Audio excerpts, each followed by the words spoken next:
Dice la Biblia de la siguiente manera: Josías celebró la Pascua a Jehová en Jerusalén y sacrificaron la Pascua a los 14 días del mes primero. Puso también a los sacerdotes en sus oficios y los confirmó en el ministerio de la casa de Jehová. Y dijo a los levitas que enseñaran a todo Israel que estaban dedicados a Jehová: poned el arca santa en la casa que edificó Salomón, hijo de David, rey de Israel, para que no carguéis más sobre los lomos. Ahora servid a Jehová vuestro Dios y a su pueblo Israel. Vamos a orar, hermanos. En esta tarde, Señor, te damos gracias por la bendición que nos das de estar en tu casa. A la misma vez, Señor, te queremos dar gracias por que nos permites poder estar en este lugar, traer a la memoria, honrarte, adorarte, bendecir tu nombre, Señor. Damos gracias porque tus misericordias siguen siendo infinitas, eternas. Te pedimos en este momento, Señor, que ahora nuestro corazón esté preparado, esté dispuesto para lo que tú tienes para nosotros por medio de tu palabra. De la misma manera, Señor, oramos si hubiese algún enfermo entre nosotros, algún hermano que tuviese alguna dolencia, alguna enfermedad, Señor, sana conforme a la multitud de tus misericordias. Obra, Señor, Dios sanador, al Rey, al que en la cruz no solo salvó, sino también sanó. Obra, Señor, para bien sobre la vida de mis hermanos. En el nombre de Cristo Jesús. Amén. Siéntese, por favor, en esta hora. El pasado jueves me tocó predicar y hablé acerca de un tema que lo titulé Lo que Dios, ¿qué es? ¿Quién lo recuerdan, hermanos? Detesta. Y hablábamos precisamente acerca de la vida del rey Josías, cómo es que este hombre le tocó sentarse en el trono en tiempos de mucha necesidad espiritual para Israel, al punto y al grado que la ciudad, la nación de Israel estaba espiritualmente mal. Y le voy a decir algo, cuando un cristiano, una persona que conoce del evangelio, se aparta del Señor, se aleja de la palabra del Señor, es desobediente, hermano, nunca va a estar bien. No lo olvide, hermano. Nunca.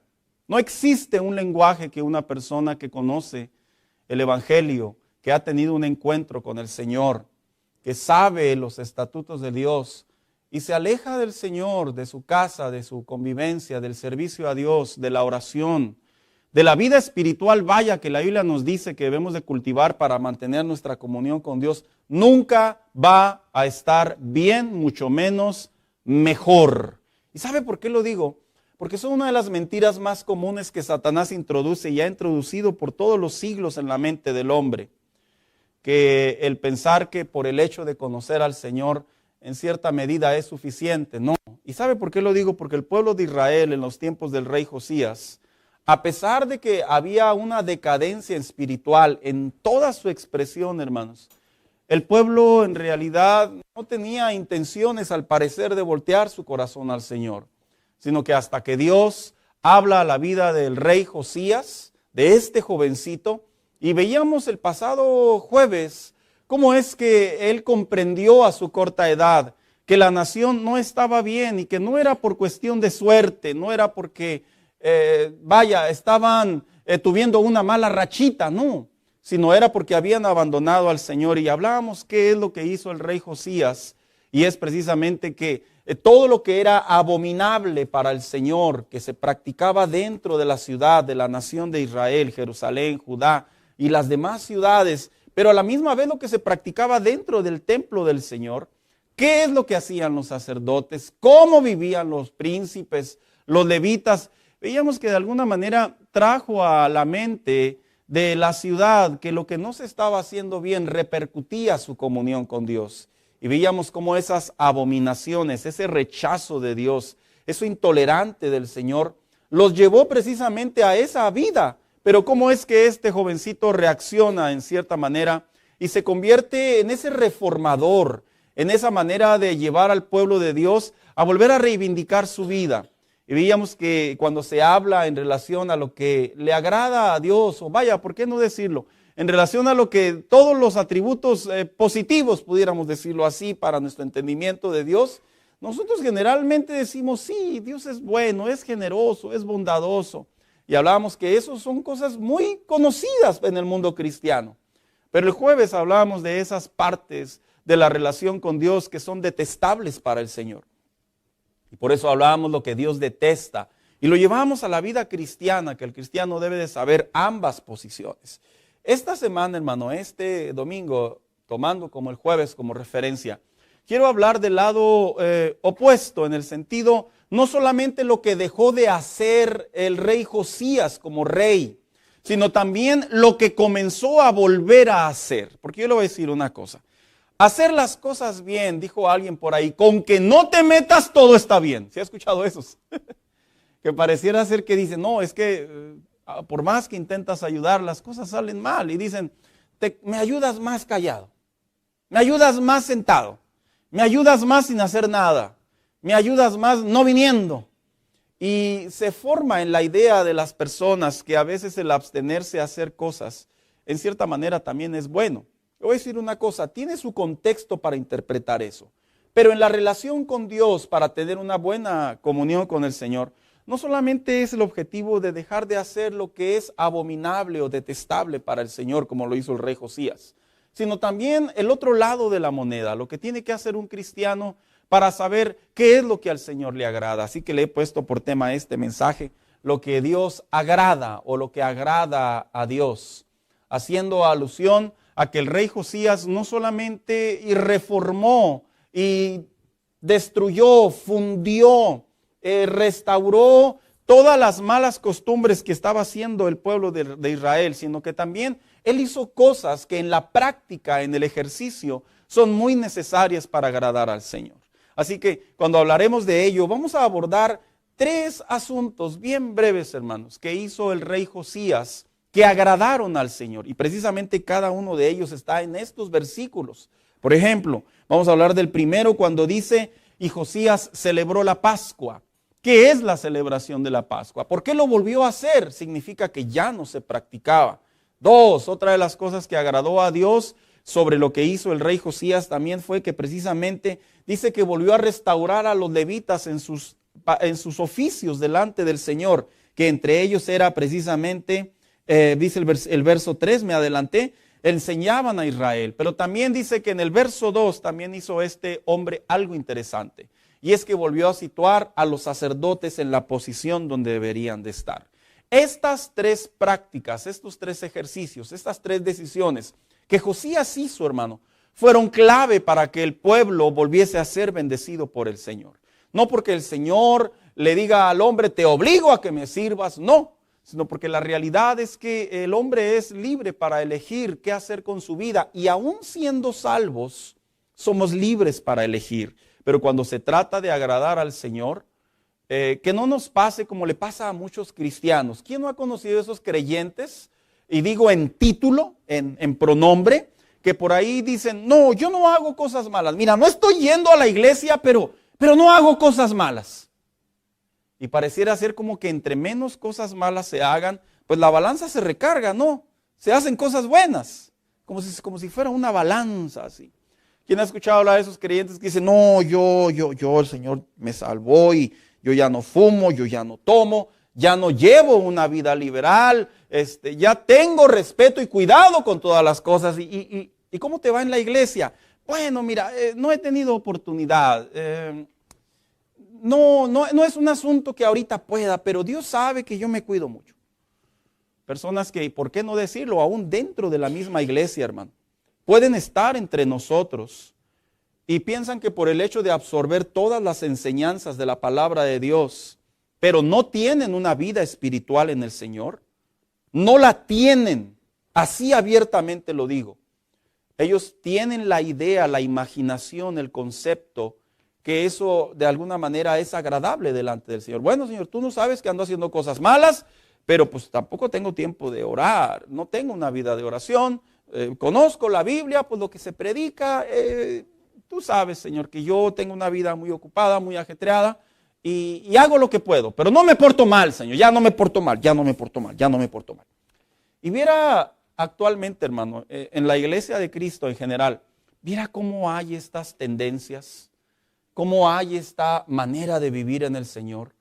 En realidad, aun cuando pareciese hasta cierta manera correcta o tolerable, espiritualmente hablando o a través de la Biblia encontramos que Dios no solamente quiere que sus hijos comprendan lo que no está bien y lo dejemos de hacer, sino que también comprendan qué es lo que a Dios le agrada, qué es lo que es agradable para el Señor. Lo llevaré en esta ilustración. Es como el carro. Oiga, al carro le gusta que le cambien el aceite, ¿verdad? Y dice el spot, sangre nueva para tu automóvil. Ay, uno cuando le está cambiando el aceite, uno se siente bien macho, machín, ¿verdad?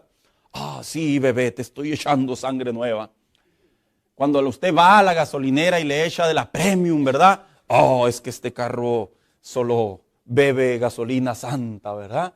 Y uno, de alguna manera, uno se siente bien. Pero ¿qué pasaría si por muchas cosas buenas que yo le haga al carro, en el sentido, evite los hoyos, evite cuidarlo en cierta medida, pero no le hago nada bueno al carro?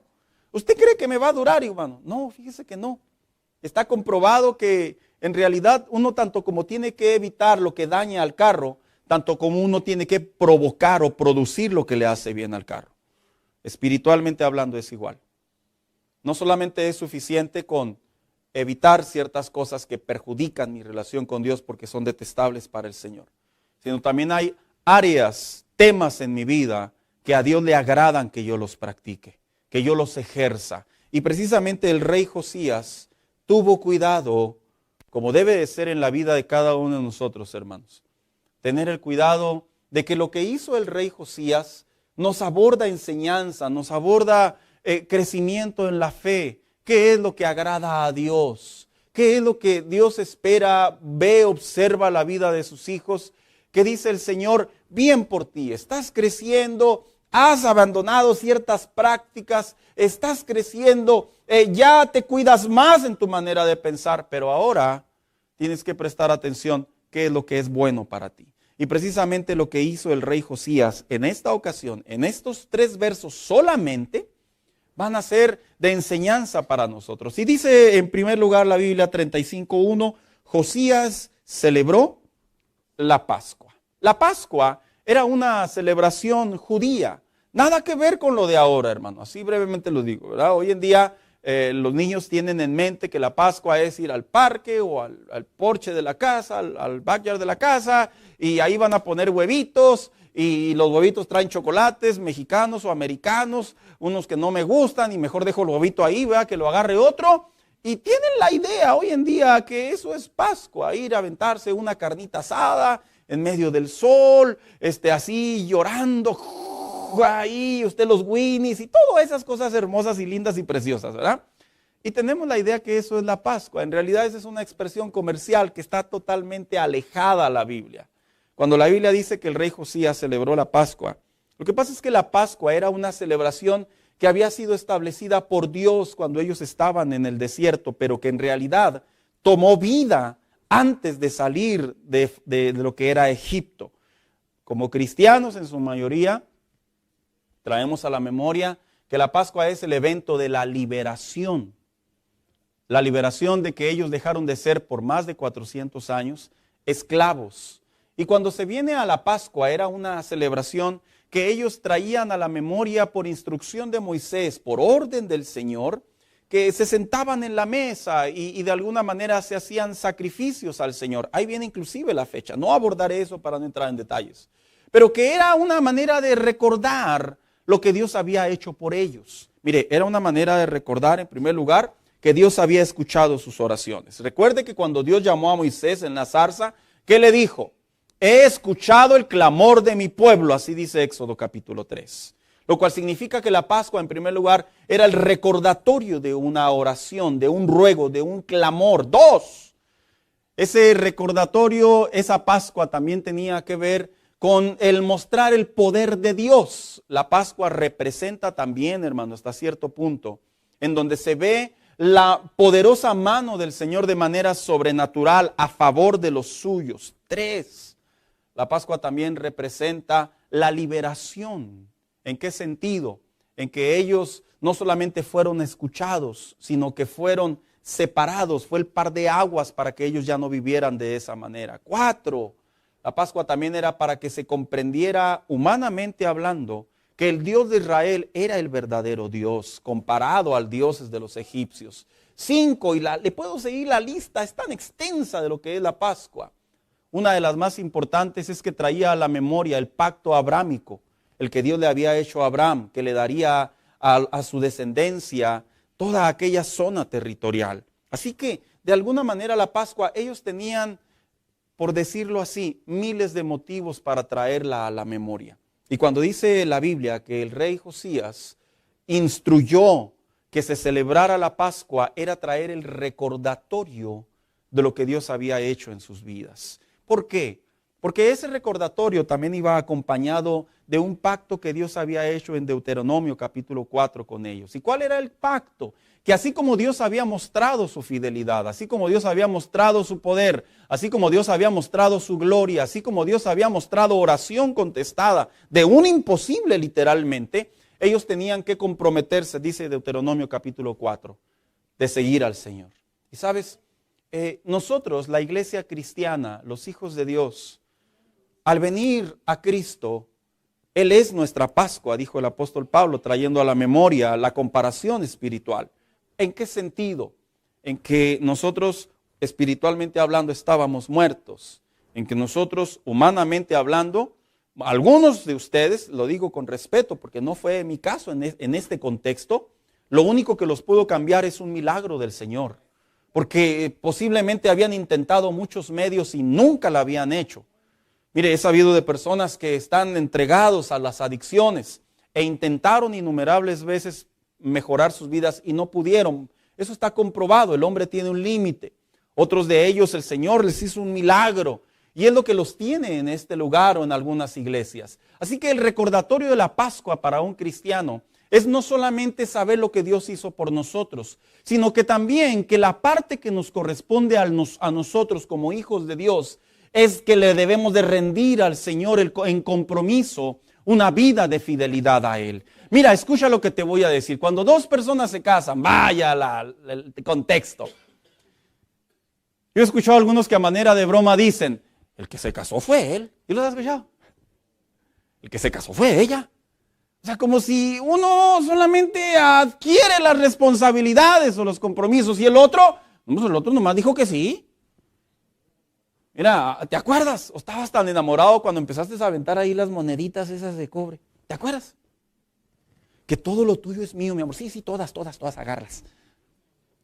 ¿Te acuerdas cuando te pusieron esas cadenas? No digo, perdón, ese lazo allá en la espalda. ¿Te acuerdas? Cuando la miraste a los ojos y le dijiste, sí, yo te amo. Y Tony te decía, sí, dile que sí. Yo digo que sí, todo sí, ¿verdad que sí? ¿Te acuerdas, hermano? Pero pasa algo que es normal, no debería de ser, pero es común que sucede que las personas con el paso del tiempo, ante diferentes circunstancias, el nivel de compromiso va cambiando y generalmente a veces en uno de ellos se ve mayor que en el otro. Dios lo que quería a través de la celebración de la Pascua es que con el paso del tiempo, los hebreos, los judíos, los israelitas, nunca olvidaran, no solamente que Dios los había liberado, sino que ellos tenían un compromiso con Dios. Y un cristiano nunca debe de olvidar que nosotros tenemos un compromiso con el Señor, hermano mío. No lo olvides, por favor. No eres un cristiano de nombre, de religión, de tradición, de contexto, de necesidad, de cultura. No somos eso. Somos personas que le hemos entregado nuestra vida al Señor y nuestro deber es comprometernos en cuerpo, alma y espíritu al evangelio, a la palabra, a la verdad, a la gloria de Dios, a la santidad de Dios, a la comunión con Dios. ¿Por qué? Porque hemos recibido la salvación y ese pacto, tomándolo como referencia a la celebración de la Pascua, que Cristo es nuestra Pascua, ahora nosotros nos debemos a Él, le pertenecemos a Él, somos de Él y de Él somos hasta que Él venga. Mira, a mí me atrae mucho cuando hacen contratos los deportistas. Me he dado a la tarea de leer en ocasiones. Hacen contratos impresionantes. En todo el contexto. Se deben a las marcas. Cuando los cantantes hacen contratos con disqueras, se deben a las disqueras. No pueden hacer algo o decir algo que vaya en contra de las políticas o de lo que a ellos ya han firmado como compromiso. Ellos se deben a ellos. Y ellos, si no lo respetan, legalmente se meten en demandas millonarias, en problemas legales. Y mira, y si ellos de alguna manera aprenden a entender que ya se deben a una marca, que ya se deben a un hombre, el Hijo de Dios debe de aprender que ya nos debemos al Señor y que como tal debemos de guardar nuestro corazón en fidelidad, en compromiso, en santidad, en comunión, en entrega. Nos debemos a Él, ya no somos nuestros, hermano mío. No, pastor, yo me puedo ir de aquí y hacer lo que yo quiera. También los artistas y los deportistas pueden hacer lo que quieran. Claro que lo pueden hacer, pero como tienen un compromiso firmado legalmente, ellos saben que no lo deben de hacer. Nosotros tenemos el compromiso de la sangre de Cristo derramada en la cruz del Calvario, la del Cordero de Dios que nos salvó, y que cada vez que un espíritu de manera invisible nos mira, no mira nuestro cuerpo, ni mira nuestra ropa, ni mira nuestro pelo. Está mirando uno que fue redimido por la sangre del Señor y no lo puede tocar. ¿Te das cuenta que los mismos demonios respetan el compromiso? El mismo Satanás respeta el compromiso. No puede. Por eso cuando fue a buscar a Job, el Señor le dijo, puedes tocar lo que quieras menos su corazón, su alma. Porque había un compromiso entre el Señor y Abraham y Job. Hermanos, lo que quería el rey Josías era que el pueblo volviera a comprender que ese compromiso, ese pacto para ellos, compromiso para nosotros. No lo olvides. Nos debemos a Él. Jugamos a ser hermanos. No jugamos la parte que aquí muy aleluyas y allá afuera otra cosa. No. Somos hijos de Dios dentro y fuera de la iglesia, dentro y fuera de la casa, dentro y fuera de los trabajos, dentro y fuera del matrimonio, dentro y fuera de nuestra privacidad. Eso es lo que conviene y lo que agrada al Señor. Eso fue lo primero que vemos que hizo el rey Josías. Después de que prácticamente destruyó toda la abominación a Jehová, ahora voy a hacer lo que agrada al Señor. Y celebró la Pascua. Nosotros cada vez que nos congregamos, hermanos, en la casa de Dios, no solamente es una celebración de adoración, sino también es un recordatorio de lo que el Señor hizo por nosotros. Y por eso estamos aquí. 2. Dice la Biblia, el verso 2, dice, puso también a los sacerdotes en sus oficios y los confirmó en el ministerio de la casa de Jehová. Cuando hizo esto, hermano, es porque los sacerdotes, sí, los sacerdotes, momento antes, verso, capítulo antes, tema antes, el 34. ¿Dónde andaban los sacerdotes? No, pues quién sabe. Lo digo en el buen sentido de la palabra. Algunos tienen la opinión que era trabajando porque Dios no les dejó herencia. Y como Dios no les dejó herencia, las tierras no tenían tierra. Mira, algo tú debes de saber en relación al ministerio. Los pastores, te voy a contar algo, un lado duro, difícil, desafiante de la vida de los pastores. La gran mayoría de los pastores, más del 95% de los pastores, literalmente, hermano, estamos entregados por fe, en el sentido de que dependemos del Señor. Al punto y al grado que la vida de un pastor es muy diferente a la vida de una oveja. La oveja puede formar el 401, la oveja generalmente tiene su retiro, la oveja generalmente tiene su income tax, la oveja tiene muchos beneficios. Cuando una persona sirve al Señor conforme a la Biblia en el contexto, al servicio del Señor al 100%, nosotros voluntariamente nos negamos a todo ello. Yo estoy muy consciente como padre, si no sabías esto de mí, para que te quede en memoria. Yo estoy muy consciente como padre que si yo envejezco, no voy a tener beneficios humanamente hablando como ustedes. Yo estoy muy consciente, no solamente como padre, como esposo y como hombre. Porque en el ministerio pastoral aprendemos a servir al Señor por fe. Y los sacerdotes, volviendo al tema, por eso cuando usted ve a un pastor, si es bendecido, bendito sea Dios, si es bendecido legítimamente, bendito sea Dios, que Dios lo siga bendiciendo porque no es fácil ser pastor. Obviamente yo refiriéndome a los pastores bíblicos. Pero estos sacerdotes, dice la Biblia, que lo más probable, tomando la parte histórica, como ellos no tenían heredad, no tenían manera de hacer negocios, lamentablemente tenían que buscar cómo poder subsistir. Y de lo que Dios les había dado el privilegio y la bendición de servirlo a Él, ahora ellos tenían que hacer otras ocupaciones para poder obtener beneficio para los suyos. Así que los sacerdotes, hermanos, ya no estaban al servicio del Señor. La casa de Dios ya no estaba activa como debería de suceder, sino que la casa de Dios ahora ya era simplemente, por así decirlo, el lugar que estaba ahí, pero no estaba en la función correcta. Y dice la Biblia que lo que hace el rey Josías es que los manda a llamar.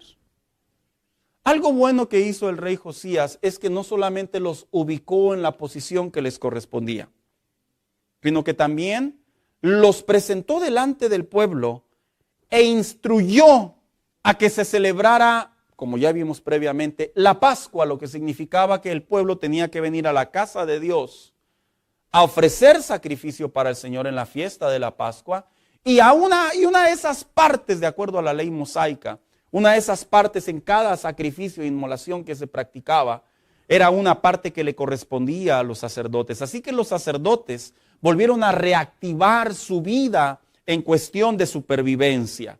Y eso fue bueno para ellos. ¿Por qué? Porque ya no estaban más abandonados. Pero no solamente los sacerdotes, se restauró el sacrificio pascual, sino que también los sacerdotes tenían otras funciones que eran necesarias para el templo. Por ejemplo, los sacerdotes se dedicaban a la interpretación de la ley. Los sacerdotes se dedicaban a que, dice unos versos, y también en el libro de Deuteronomio, que ellos eran responsables de que cuando se hacía algo indebido en la casa de Dios, ellos debían de estar ahí como una especie de reprensión y corregir lo que se hacía mal. ¿Sabes qué es una de las cosas que agrada a Dios cuando llevamos esto a la vida cristiana? A Dios le agrada que nosotros entendamos que la vida cristiana, a pesar de que es cierto, algunos tienen su jornada laboral, su jornada estudiantil, su jornada de su día a día, Dios no quiere que pase por alto y que olvides que tú y yo también tenemos la responsabilidad de cuidar, de autoexaminar, que lo que nosotros estamos haciendo mal o bien, nos tenemos que reprender. Es que va a sonar extraño, pero ¿quién de ustedes abre la puerta del refri y dice, ay, malditas calorías, muéranse ahí en el refri, yo no me las comeré? No, ¿verdad? Generalmente uno agarra lo que está ahí y ya después uno dice, como dicen algunos, ahorita me voy a ir a caminar. Generalmente cuando se trata de autoexaminarnos, nos autoexaminamos después de la tragedia. No solemos examinarnos antes o para prevenir la tragedia. Y los sacerdotes tenían el deber de que cuando se llevaban instituciones en el templo, en la casa del Señor, ellos debían de estar ahí para detener. Para que si se llegase a hacer alguna práctica o se llegase a hacer alguna práctica, ellos la frenaban. A Dios le agrada cuando nosotros detenemos nuestra vida a no pecar. Fíjate, a Dios le agrada. ¿Y sabes por qué te lo digo? Porque tomando como referencia el capítulo 1 del libro de Job, ¿qué fue lo que le dijo el Señor a Satanás? ¿No has visto a mi siervo Job? Un hombre íntegro, dice una versión. O sea que en otras palabras, el Señor miraba la vida de Job y cuando Job hacía cosas agradables para el Señor se agradaba. Cuando tú y yo estamos al punto, al borde, en el par de aguas de pecar, o vaya, la decisión voluntaria, deliberada, la decisión circunstancial de hacer algo indebido, y nos examinamos, nos detenemos, nos pegamos en la manita, como dijo alguien por ahí, ¿verdad? No lo hago, al Señor le agrada. El Señor seguramente, conforme todas las referencias que hay en la Biblia, el Señor se alegra. ¿Y sabes por qué? Porque sus hijos le obedecemos en la tierra. Si tú piensas que por el hecho de que tú y yo no pequemos delante de Dios en algunas áreas de nuestra vida, si tú piensas que nadie nos ve, que nadie nos celebra la acción de no caer en la tentación, que nadie nos celebra la acción de poder avanzar en medio de una prueba, que nadie nos celebra la acción de alejarnos del pecado, y tú vas a decir, bueno, pues soy yo. Déjame decirte que hay ángeles, está el Señor, hay demonios, hay espíritus antagónicos, que unos se alegran y otros se enfurecen, pero el Señor nuestro Dios se alegra cuando nuestro corazón empieza a apartarse, a alejarse. Mira, empiezas a dejar las cosas que no le agradan al Señor, nos reprendemos a nosotros mismos. Y como le dije una vez a unos hermanos en el instituto, cuidado, porque si el Señor te presume delante del diablo, algunos me entienden. Si el Señor te presume, agárrate. Y luego dijo un hermano, no, que me diga anónimo, dijo un hermano. Porque sabemos claramente que el Señor se agrada de la vida. Mira, cuando el Señor ve a los suyos, como lo hicieron los sacerdotes, que los sacerdotes volvieron otra vez a hacer su trabajo. Ya no eran unos desconocidos, volvieron a retomar su compromiso. Ya no eran simplemente alguien que no tenía tierra ni heredad, sino volvieron a ser instalados o restaurados en el lugar donde les correspondía. El pueblo los volvió a ver nuevamente como sacerdotes del Señor, que iban a ser de bendición para ellos. Imagínate el deber de los sacerdotes de interpretar la ley, de enseñar la palabra de Dios, de otra vez volver a traer al pueblo al Señor. ¿Te has puesto a pensar cómo le agrada al Señor cuando tú y yo comenzamos a estudiar la Biblia en un sentido serio, en un sentido cristiano? No en el sentido de leerla por leerla. Así como que, bueno, pues, como dijo un hermano, voy a leer los 3 capítulos del día y me voy a apurar porque tengo cosas que hacer. No. ¿Quiénes alguna vez entregaron por ahí alguna cartita de amor? No le dé pena, hermano. No le dé pena. ¿Quiénes entregaron una carta de amor? Allá, un email, dicen los de ahora, ¿verdad? Bueno, me voy a ir más acá. Un Insta. ¿No? Antirrománticos. ¿En serio? Yo le voy a contar mi versión. Ya se fue mi esposa, pues se la voy a contar. Yo sí le escribía cartas a mi esposa.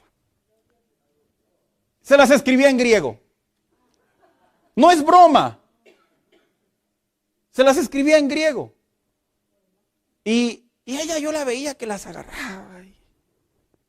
Y agarraba el diccionario del griego. No es broma, es en serio.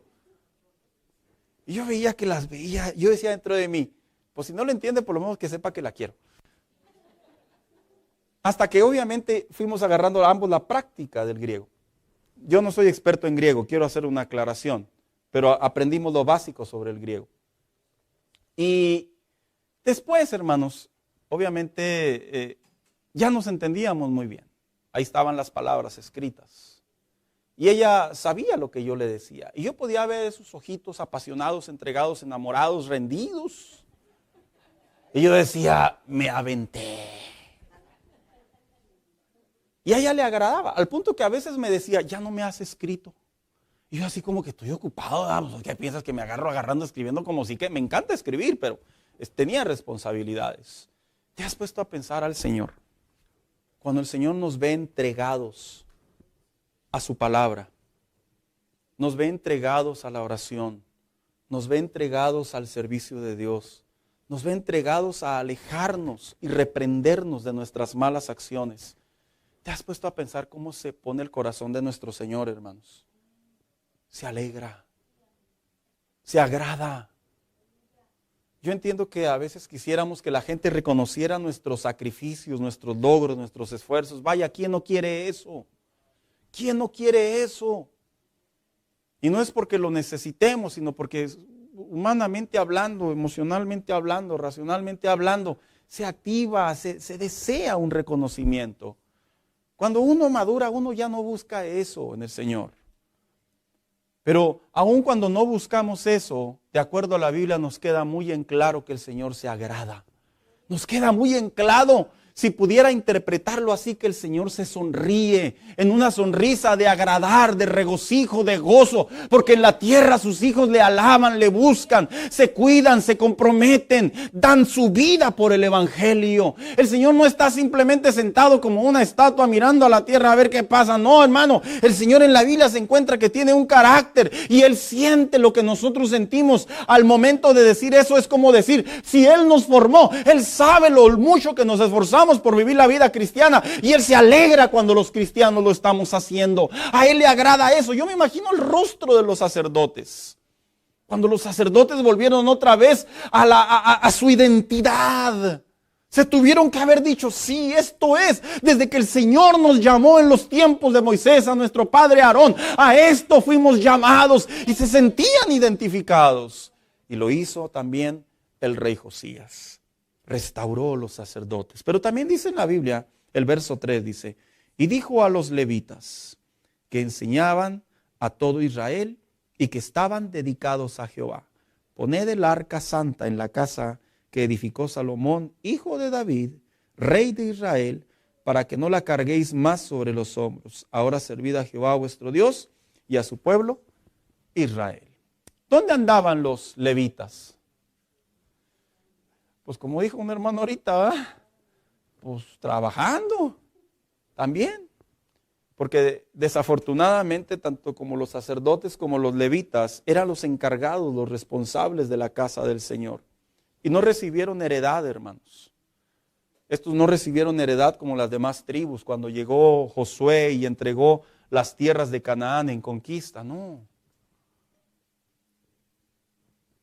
Que no les vaya a pasar como los de ahora, ¿verdad? Hay muchos cristianos levitas. Levitan a la iglesia, levitan a la oración, levitan a la comunión con Dios, levitan a la chamba, levitan a la escuela. Y hay muchos levitas, andan ahí rondando, ¿verdad? No, estos levitas sí trabajaban.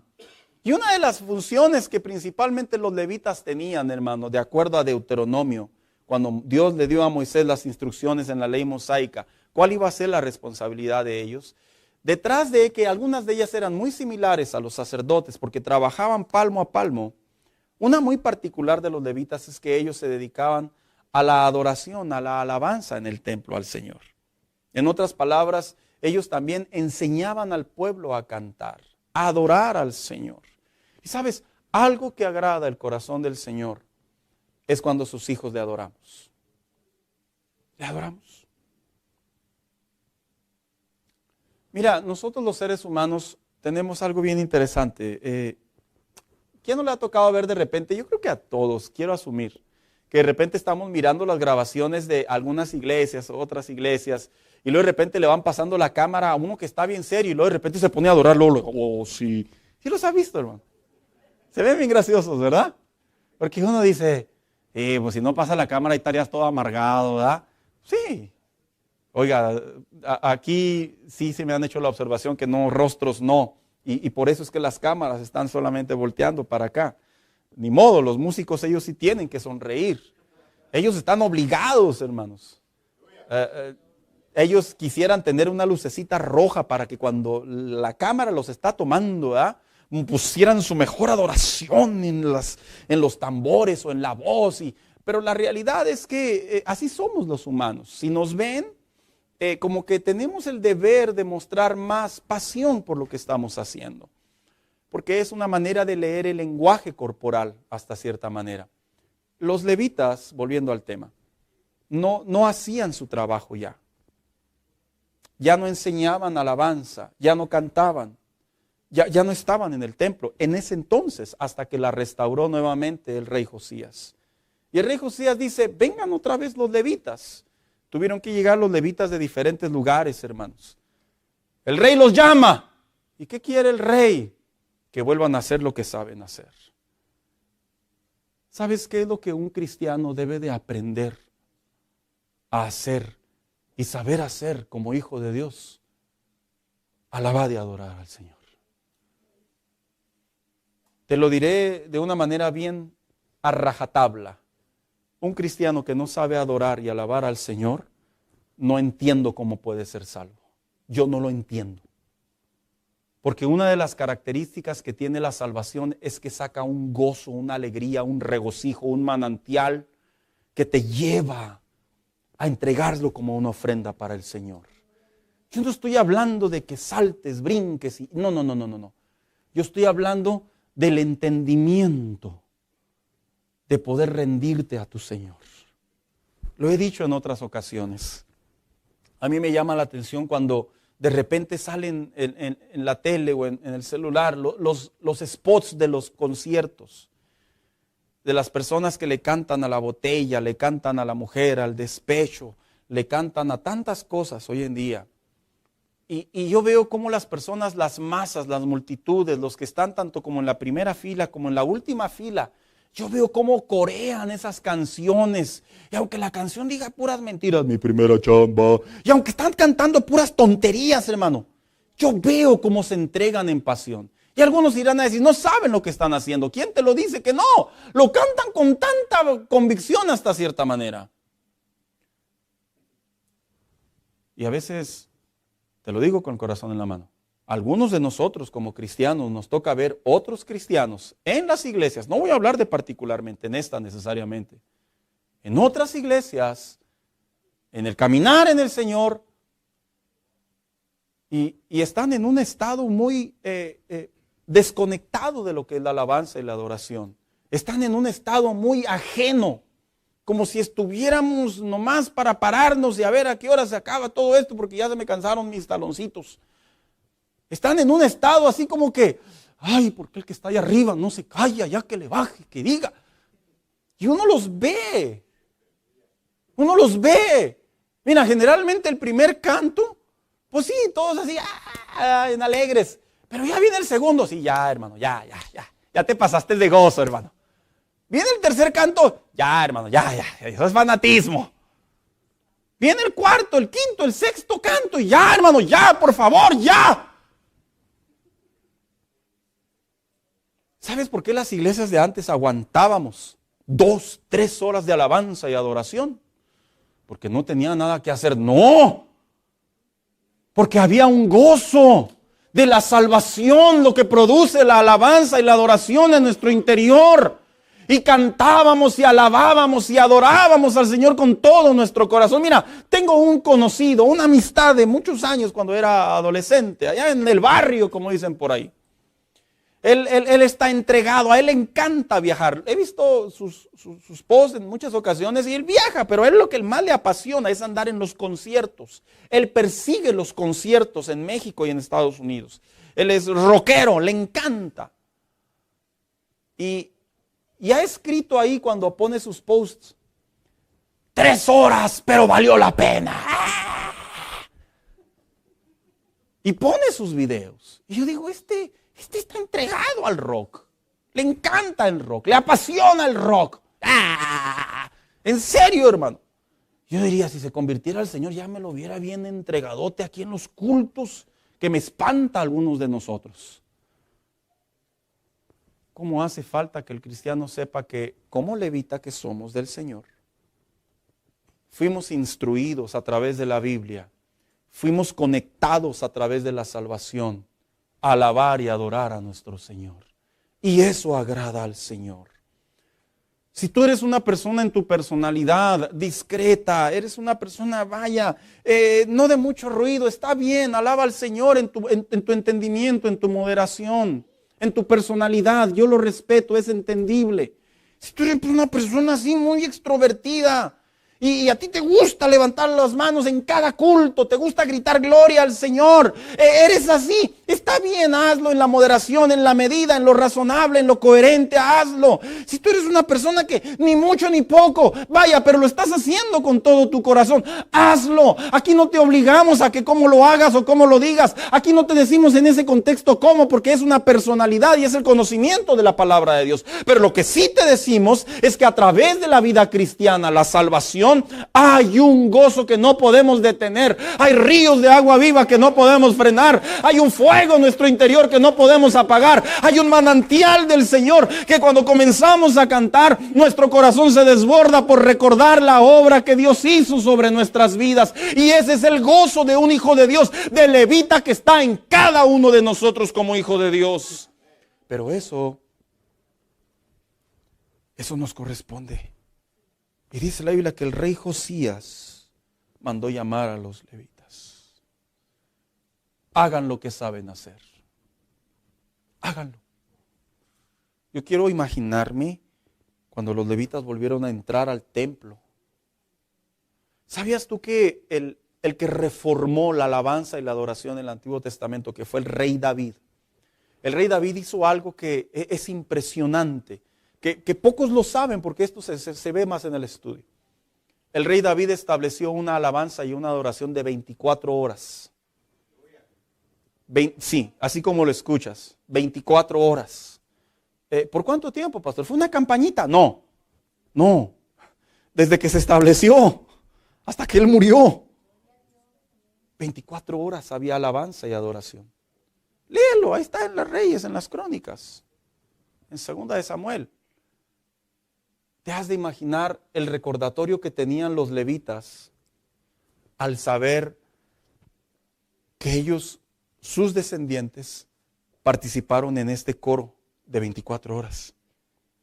Y la emoción, el agradecimiento que volvieron a sentir, saber que iban a volver a hacer a lo que habían sido llamados, a lo que Dios los había elegido. Dice la Biblia que nuestra vida es para la alabanza de su gloria. Así dice. Eso significa que cuando nosotros agradamos a Dios, se transforma en una alabanza para Él, en un canto para Él. Y esto es algo hermoso porque lo que en mi lenguaje corporal yo puedo agradar a Dios con mi testimonio, con cuidarme para Él, se convierte en melodías celestiales. Algunos no lo entienden, perdón que se me salga el pensamiento de la cabeza. ¿Y por qué no lo enseñan? No es mi tema, después te lo enseñaré. Pero tu vida y mi vida se transforma, se transporta en notas musicales para el Señor. Tú te ves como alguien que vas y vienes en la vida, pero el Señor te ve en un lenguaje de notas, de alabanza para Él. Y el rey volvió a levantar esto. Los levitas volvieron a servir al Señor, volvieron a enseñar. Tomaban sus siguientes generaciones y volvieron a restablecer la alabanza y la adoración para el Señor. Hoy en día, vente hija, hoy en día vemos iglesias, no ataco, no critico, que lo puedo hacer sin ningún problema en el buen sentido conforme a la verdad. Pero es una realidad. Hoy en día vemos que las iglesias se dedican a reducir los cultos, así como que entre menos tiempo mejor, la gente recibe más. Yo los he escuchado así, decía los pastores. De hecho, en ocasiones algunos pastores a manera de tema me hacen saber, 2 horas duró el culto. Sí, 2. Pobres ovejas. Oh, así me han dicho, pobres ovejas. Y buscan la manera de cómo comprimir la comunión con Dios, el culto al Señor. Todo hoy en día es entre menos mejor, entre más chiquito, mejor. Yo no encuentro en la Biblia a mi Señor así. Yo encuentro a mi Señor grande, generoso, bondadoso, entregándolo todo. Yo encuentro a mi Señor rico, poderoso, hablando en una escala. Y cuando Josías hizo esto, es muy posible, hermano, siguiendo al cronista correctamente, que Josías volvió a restaurar la alabanza y la adoración 24 horas. Por eso llegó el avivamiento. Por eso el pueblo volvió a ser bendecido. No solo por eso, por otras causas más. Pero volvió el corazón del pueblo por un rey. el usar la palabra, nos tenemos que avivar. No es una palabra vieja, anticuada, no es una palabra olvidada, es bíblica. Y un cristiano debe de estar avivado. Mira, un cristiano que agrada a Dios está avivado, para dártelo a mejor a entender. Está avivado. ¿Por qué? Porque está despierto, su llama está encendida, está apasionado. Todo lo que hace desde que se despierta, todo lo que hace cuando llega a la iglesia, todo lo que hace cuando está orando, todo lo que hace cuando viene el momento de la prueba, cuando viene la tentación, está constantemente buscando al Señor, agradando al Señor. Y el Señor se agrada como notas musicales, su manera de vivir de Él o de ella. Y el rey Josías agradó a Dios.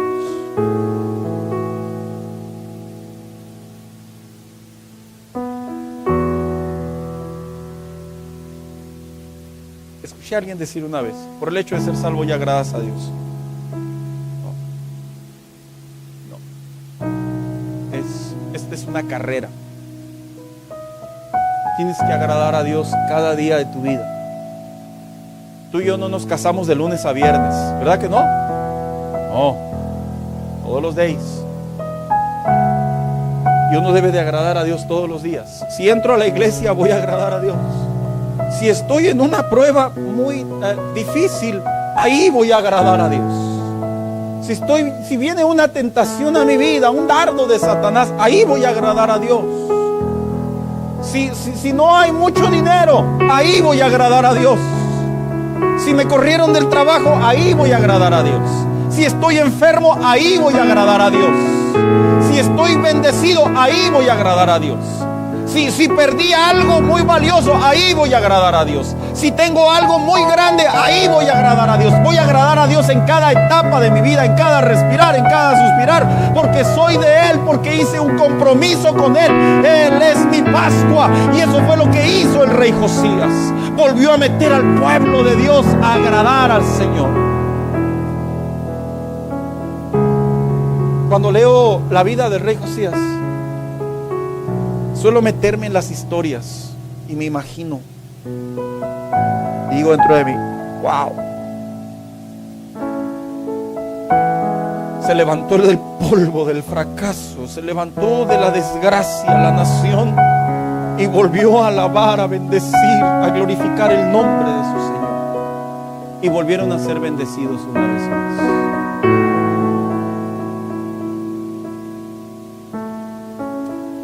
¿Quieres agradar a Dios particularmente en estas tres áreas que hablé hoy? De estas tres: en la Pascua, el levita como sacerdote, llevándolo a la aplicación cristiana. Vuélvete a apasionar con el Señor. Apasionate, por favor. Apasionate. Qué aburrida es la vida cristiana al margen. Es miserable, yo la he visto. Qué aburrida es la vida cristiana, qué miserable es la vida cristiana a distancia. En serio, yo la he visto.